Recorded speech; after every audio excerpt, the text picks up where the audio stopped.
Hello students, कैसे हैं आप सब लोग। I hope you all are well. Student CBSE की क्लास 10th और 12th की बोर्ड एग्ज़ाम की टर्म 1 एग्ज़ाम से रिलेटेड एक बहुत ही इंपॉर्टेंट सर्कुलर सीबीएसई ने रिलीज़ किया है, जिसमें सीबीएसई ने बताया है कि क्या रूल्स एंड गाइडलाइंस होने वाली है एग्ज़ाम की, और साथ ही में एक OMR शीट का फॉर्मेट भी उन्होंने इस सर्कुलर के साथ दिया है। जानते हैं एक एक पॉइंट को, क्या क्या गाइडलाइंस है इस सर्कुलर में, और समझेंगे कि किस प्रकार से आप जो है इस एग्ज़ाम में इन गाइडलाइंस को फॉलो करते हुए अच्छी मार्किंग ला सकते हैं। तो चलिए शुरू करते हैं इस वीडियो को और जानते हैं उस सर्कुलर के बारे में, उन गाइडलाइंस के बारे में जो सीबीएसई ने सर्कुलर में दी है।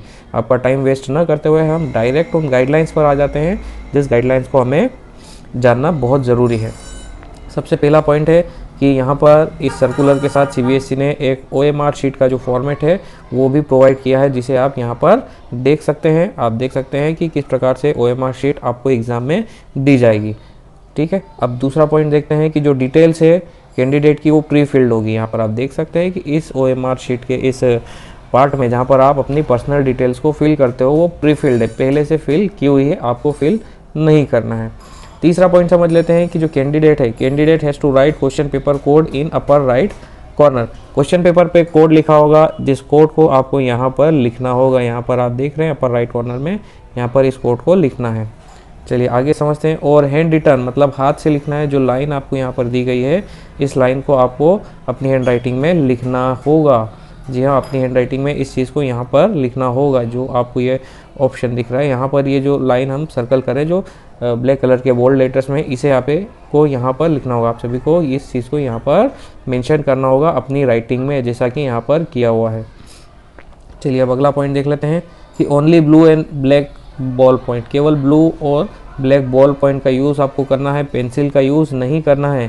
पेंसिल से रिलेटेड अगला पॉइंट है, क्योंकि अगर आपने पेंसिल का यूज़ करा तो यहाँ पर एक चीटिंग का केस बन सकता है। मीन्स यहाँ पर कैंडिडेट को एक एक्शन, कैंडिडेट पर एक्शन लिया जा सकता है अनफेयर मीन्स ऑफ रूल्स का। मीन्स चीटिंग का केस बन सकता है अगर सिंपल लैंग्वेज में हम कहें तो। इसलिए ब्लैक और ब्लू की बॉल पेन का यूज़ करना है, किसी भी प्रकार की पेंसिल का यूज़ यहाँ पर स्ट्रिक्टली प्रोहिबिटेड है। मीन्स आप उसको यूज़ नहीं कर सकते। चलिए ये आगे के पॉइंट देखते हैं OMR शीट से रिलेटेड। यहाँ पर दिया हुआ है कि there is a space for answering 60 questions. मतलब आप यहाँ पर देख सकते हैं कि 60 क्वेश्चंस का आपको स्पेस दिया हुआ है। आप 60 क्वेश्चंस के आंसर यहाँ पर दे सकते हैं, लेकिन आपको आंसर उतने ही क्वेश्चंस के देना है जितने क्वेश्चंस एग्जाम में पूछे गए हैं। सपोज आपका मैथ्स का पेपर है और उसमें 60 क्वेश्चन नहीं पूछे, उसमें केवल 45 क्वेश्चन ही पूछे गए हैं, तो आपको केवल 45 ऑप्शन तक ही क्लिक करना है, या फिर 45 क्वेश्चन तक ही फिल करना है इन बॉक्सेस को। 50 क्वेश्चन या 60 क्वेश्चन तक नहीं करना है। अगर आप 46 नंबर के क्वेश्चन को भी फिल कर देते हैं, 46 नंबर के बॉक्स को भी फिल कर देते हैं और 46 को काट के 45 आप लिख देते हैं, तो भी उसे मान्य नहीं किया जाएगा।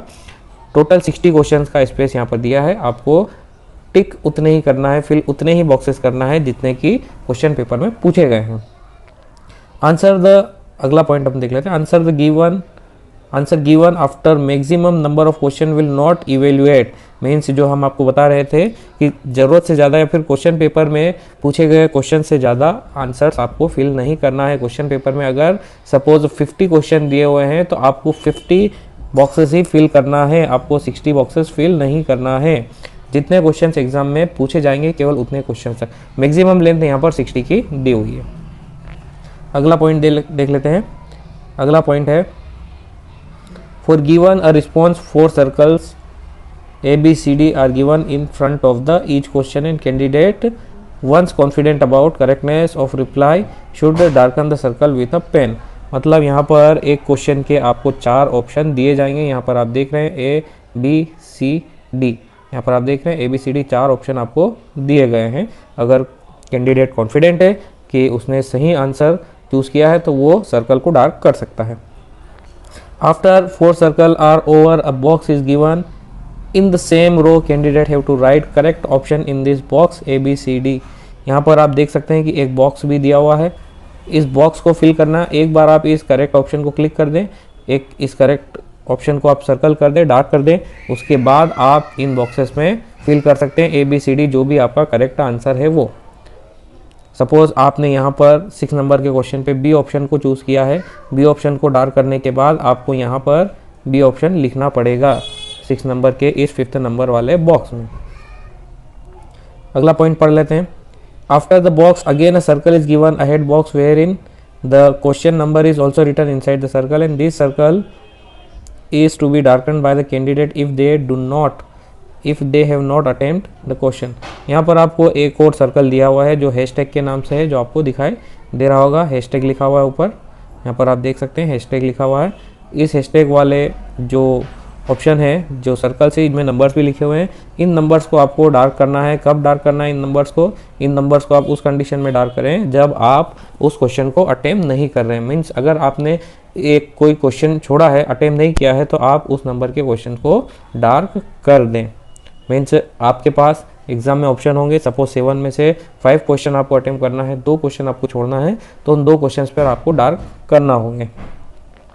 फिर से हम एक बार ये पढ़ देते हैं आपके लिए। After the box again a circle is given ahead the box where in the question number is also written inside. Question number circle के अंदर लिखा हुआ है। This circle is to be darken by the candidate if they have not attempt this question. Candidate उस circle को dark करेगा अगर candidate उस क्वेश्चन को अटेम्प्ट नहीं करता है तो। स्टूडेंट 6th नंबर के ऑप्शन में कहा गया है कि आपको एडवाइस किया गया है सीबीएसई की तरफ से कि पहले आप इन सारे जो सर्कल्स है उन्हें फिल कर लें। उन्हें फिल करने के बाद आप उसके सामने जो बॉक्सेस दिए हुए हैं उन्हें फिल करें, ताकि अगर कोई मिस्टेक आपसे हो जाती है, लास्ट में आपको पता चलता है कि आपसे मिस्टेक हो चुकी है, तो आप उस मिस्टेक को करेक्ट करके यहाँ पर इस बॉक्स में लिख सकते हैं।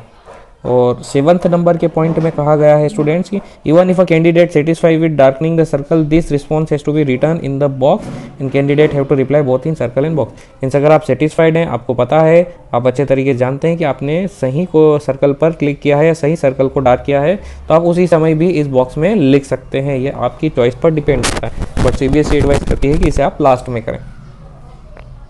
नेक्स्ट पॉइंट जो 8th नंबर का पॉइंट है स्टूडेंट, वो है reply return in the box will treated as final. Box में जो लिखा हुआ है उसे ही फाइनल माना जाएगा। इसका मतलब ये है कि आपने सर्कल गलत चूज़ किया है और बॉक्स सही चूज़ किया है। मीन्स बॉक्स में जो आंसर है वो कुछ और लिखा है, तो जो आंसर बॉक्स में लिखा है उसे ही सही माना जाएगा, सर्कल को नहीं। Reply return in the box will be treated as final. Now 9th number के ऑप्शन में या फिर 9th नंबर के पॉइंट में क्या कहा गया है, if the box is empty and the response marked in the circle will be considered that the question has not been attempted by the candidate. फिर से पढ़ लेते हैं। If the box is empty, अगर बॉक्स को खाली छोड़ा गया है, and response is marked in circle, और सर्कल को टिक किया गया है, सर्कल को फिल किया गया है, मतलब ये बॉक्स आपका खाली है और ये सर्कल को फिल कर दिया गया है। If the box is empty and the response is marked in the circle it will be considered that the question has not been attempted by the candidate। Means किसी भी कंडीशन में आपको ये बॉक्स को खाली नहीं छोड़ना है, केवल उसी कंडीशन में खाली छोड़ें जब आप क्वेश्चन अटेम्प्ट नहीं कर रहे हों। बट जितने भी क्वेश्चन आपने अटेम्प्ट किया है आपको ये बॉक्स फिल करना ज़रूरी है। आपने सर्कल को डार्क कर दिया बट बॉक्स में नहीं लिखा कुछ भी, तो ये नॉट अटेम्प्ट की कैटेगरी में आ जाएगा। If the response is given in the box and the circle is left blank, अगर बॉक्स में if the response is given in the box में रिस्पॉन्स दिया है और सर्कल को ब्लैंक छोड़ा है, मीन्स इस बार उल्टा हो रहा है। पिछली बार क्या हुआ था, सर्कल फिल किया था, बॉक्स को ब्लैंक छोड़ दिया था। अब सर्कल को ब्लैंक छोड़ा है और बॉक्स में टिक किया है आपने, बॉक्स में लिखा है आंसर को।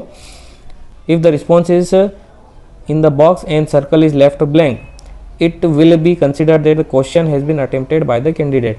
तो इसे माना जाएगा कि क्वेश्चन कैंडिडेट के द्वारा अटेम्प्ट किया गया है। स्टूडेंट्स पहले भी हम बता चुके हैं कि बॉक्स में जो भी आप लिखोगे उसे फाइनल ट्रीट किया जाएगा।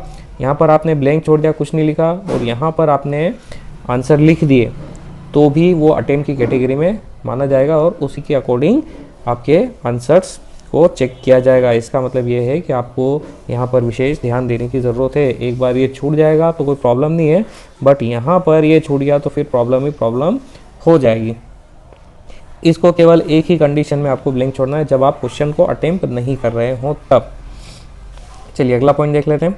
इफ़ ऑल द 3 सर्कल्स, मतलब जो सर्कल्स है, जो बॉक्स है और जो लास्ट वाला सर्कल है, तीनों, if all the 4 circles box and last circle are left blank it will be considered that the question has not been attempted.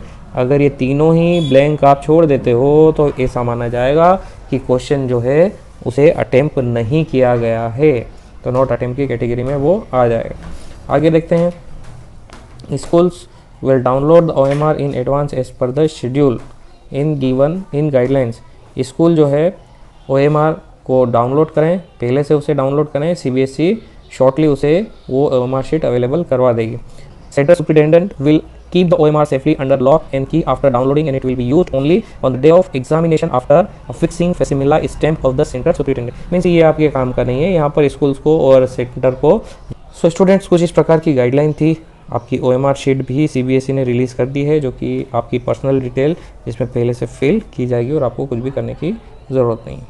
So students, I hope आपको ये गाइडलाइंस क्लियर हो गई होगी कि किस प्रकार से आपको एग्ज़ाम में OMR शीट को फिल करना है।